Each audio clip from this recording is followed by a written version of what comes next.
ఆదికాండము 13వ అధ్యాయము. అబ్రాము తనకు కలిగిన సమస్తమును, తన భార్యను, తనతో కూడానున్న లోతును వెంటబెట్టుకుని ఐగుప్తులో నుండి నెగెబుకు వెళ్ళెను. అబ్రాము వెండి బంగారము పశువులు కలిగి బహు ధనవంతుడై ఉండెను. అతడు ప్రయాణము చేయుచు దక్షిణము నుండి బేతెలు వరకు, అనగా బేతెలుకును హాయికిని మధ్య తన గుడారము మొదట ఉండిన స్థలము వరకు వెళ్లి తాను మొదట బలిపీఠము కట్టిన చోట చేరెను. అక్కడ అబ్రాము యెహోవా నామమున ప్రార్థన చేసెను. అబ్రాముతో కూడా వెళ్లిన లోతుకును గొర్రెలు, గొడ్లు, గుడారములు ఉండెను గనుక వారు కలిసి నివసించుటకు ఆ ప్రదేశము చాలకపోయెను. ఎందుకనగా వారి ఆస్తి వారు కలిసి నివసించలేనంత విస్తారమై ఉండెను. అప్పుడు అబ్రాము పశువుల కాపరులకును లోతు పశువుల కాపరులకును కలహము పుట్టెను. ఆ కాలమందు కనానీయులు, పెరిజ్జీయులు ఆ దేశంలో కాపురముండిరి.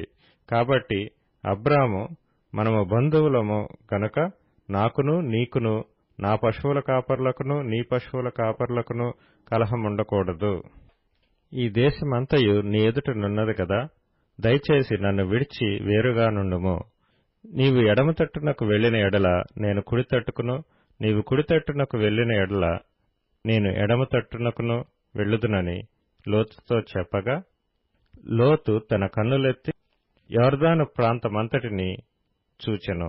యెహోవా సొదొమ గొమొర్రా అను పట్టణములను నాశనము చేయక ముందు సోయరుకు వచ్చు వరకు అదంతయు యెహోవా తోట వలెనో ఐగుప్తు దేశము వలెనో నీళ్లు పారు దేశమై ఉండెను.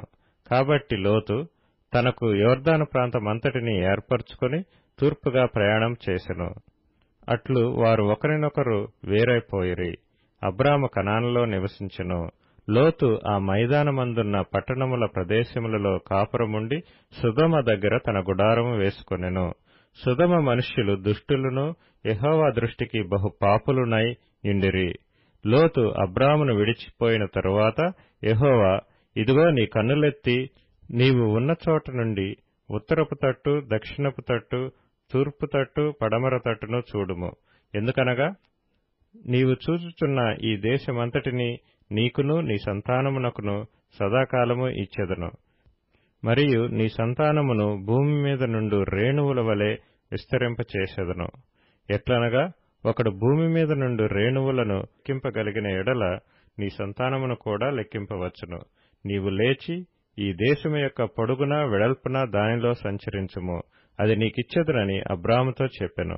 అప్పుడు అబ్రాము తన గుడారము తీసి హెబ్రోనులోని మమ్రే దగ్గరనున్న సింధూర వృక్ష వనములో దిగి అక్కడ యెహోవాకు బలిపీఠము కట్టెను.